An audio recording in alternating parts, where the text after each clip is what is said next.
जाट वास्तव में हिंदुओं की जाति नहीं है, ये एक नस्ल है। मोहम्मद गजनी ने जाटों को खुश करने के लिए साहू जाटों से अपनी बहन का विवाह किया था। अरब की हिफाजत के लिए जाटों का सहारा लिया गया था। जाटों से राजपूत हो सकते हैं, परंतु राजपूतों से जाट कभी नहीं हो सकते। पंडित जवाहरलाल नेहरू ने भी कहा कि दिल्ली के आसपास चारों ओर जाट एक ऐसी महान बहादुर कौम बसती है, वो यदि आपस में मिल जाए और चाहे तो दिल्ली पर कब्जा भी कर सकती है। दोस्तों, आज इस वीडियो में हम आपको जाट जाति से जुड़े ऐसे तथ्य बताएंगे जिसे सुनकर आप दंग रह जाएंगे। स्वयं को महान कहने से कोई महान नहीं बन जाता। महान किसी भी व्यक्ति और कौम को उसके कारनामे बनाते हैं और उन कारनामों को दूसरे लोगों को देर सवेर स्वीकार करना ही पड़ता है। देव संहिता को लिखने वाला कोई जाट नहीं था, बल्कि एक ब्राह्मणवादी था जिसके हृदय में इंसानियत थी। उसने सच्चाई को अपने हृदय की गहराई से शंकर और पार्वती के संवाद के रूप में भी बयान किया कि जब पार्वती ने शंकर जी से पूछा कि ये जाट कौन है, तो शंकर जी ने इसका उत्तर इस प्रकार दिया कि जाट महाबली, अत्यंत वीरवान और प्रचंड पराक्रमी है। सभी क्षत्रियों में ये जाति सबसे पहले पृथ्वी पर शासक हुई। ये देवताओं की भांति दृढ़ निश्चय वाले हैं। तो चलिए हम आपको बताते हैं इनके बारे में 20 रोचक बातें। इतिहासकार मिस्टर स्मिथ के मुताबिक राजा जयपाल एक महान जाट राजा थे। इन्हीं का बेटा आनंदपाल हुआ, जिनके बेटे सुखपाल राजा हुए। उन्होंने मुस्लिम धर्म अपनाया और नवाज शाह कहलाए। बंगला विश्वकोश के मुताबिक पूर्व सिंध देश में जाट गणेर प्रभुत्व थे, अर्थात इसका मतलब यह हुआ कि सिंध देश में जाटों का राज था। अरबी ग्रंथ सलाली लातुत त्वारिख के मुताबिक भारत के नरेशों में जाट बलहारा नरेश सर्वोच्च थे। इसी सम्राट से जाटों में बलहारा गोत्र प्रचलित हुआ। स्कैंडिनेविया की धार्मिक पुस्तक एडा के मुताबिक यहाँ के आदि निवासी जाट पहले आर्य कहे जाते थे, जो असीगढ़ के रहने वाले थे। यात्री अल बेरूनी इतिहासकार के मुताबिक मथुरा में वासुदेव से कंस की बहन से कृष्ण का जन्म हुआ और ये परिवार जाट था और गाय पालने का काम करता था। लेखक राजा लक्ष्मण सिंह के मुताबिक ये प्रमाणित सत्य है कि भरतपुर के जाट कृष्ण के वंशज हैं।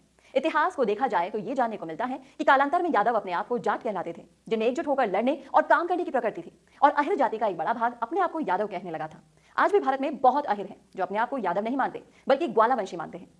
मिस्टर नेस्फील्ड के मुताबिक जाट कुछ और नहीं है, बल्कि आधुनिक हिंदू यादू जादू शब्द का उच्चारण है, जिस कबीले में श्री कृष्ण पैदा हुए थे। इसका दूसरा बड़ा प्रमाण है कि कृष्ण जी के गांव नंदगांव और वृंदावन में आज भी जाटों के गांव हैं। ये सबसे बड़ा भौगोलिक और सामाजिक प्रमाण है। इतिहासकार डॉक्टर रणजीत सिंह के मुताबिक जाट तो उन योद्धाओं के वंशज हैं जो एक हाथ में रोटी और दूसरे हाथ में शत्रु का खून से सना हुआ मुंड थामते रहे हैं। इतिहासकार डॉक्टर धर्मचंद्र विद्यालंकार के मुताबिक आज जाटों का दुर्भाग्य है कि सारे संसार की संस्कृति को झकझोर कर देने वाले जाट आज अपनी ही संस्कृति को भूल रहे हैं। इतिहासकार डॉक्टर गिरीश चंद्र द्विवेदी के मुताबिक जाट संभवतः प्राचीन सिंध और पंजाब के वैदिक वंशज प्रसिद्ध लोकतांत्रिक लोगों की संतान है। ये लोग महाभारत के युद्ध में भी विख्यात थे और आज भी हैं। स्वामी दयानंद महाराज आर्य समाज के संस्थापक ने जाट को जाट देवता कहकर अपने प्रसिद्ध ग्रंथ सत्याग्रह प्रकाश में संबोधन भी किया है। देवता का अर्थ है देने वाला। उन्होंने कहा कि संसार में जाट जैसे पुरुष हो तो ठग रोने ही लग जाए। प्रसिद्ध राजनीतिज्ञ और हिंदू विश्वविद्यालय बनारस के संस्थापक महामहिम मदन मोहन मालवीय ने कहा कि जाट जाति हमारे राष्ट्र की रीढ़ है।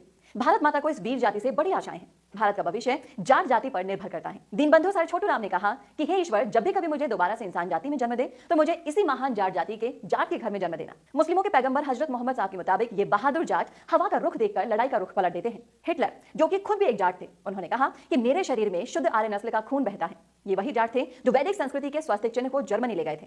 कर्नल जेम्स टॉड राजस्थान इतिहास के रचयिता के मुताबिक उत्तरी भारत में आज जो जाट किसान खेती करते पाए जाते हैं, ये उन्हीं जाटों के वंशज हैं जिन्होंने एक समय मध्य एशिया और यूरोप को हिलाकर रख दिया था। राजस्थान में राजपूतों का राज आने से पहले जाटों का राज था। युद्ध के मैदान में जाटों को अंग्रेज पराजित नहीं कर सके थे। ईसा से 500 वर्ष पूर्व जाटों के नेता ओडिन ने स्कैंडिनेविया में प्रवेश किया। एक समय राजपूत जाटों को टैक्स भी देते थे। यूनानी इतिहासकार हेरोडोट्स ने लिखा कि संसार में जाटों जैसा बहादुर कोई नहीं, बशर्ते इनमें एकता हो। जाटों ने कभी भी निहत्तों पर वार नहीं किया।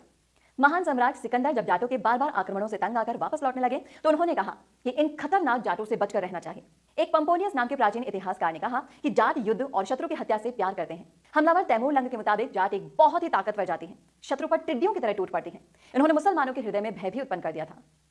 तो ये है वो 20 रोचक बातें जो आपने कभी भी नहीं सुनी होगी। तो दोस्तों, इस वीडियो को ज्यादा से ज्यादा शेयर कीजिए और आपको भी रोचक बात कोई भी पता हो तो हमें कमेंट बॉक्स में कमेंट करके जरूर बताएं।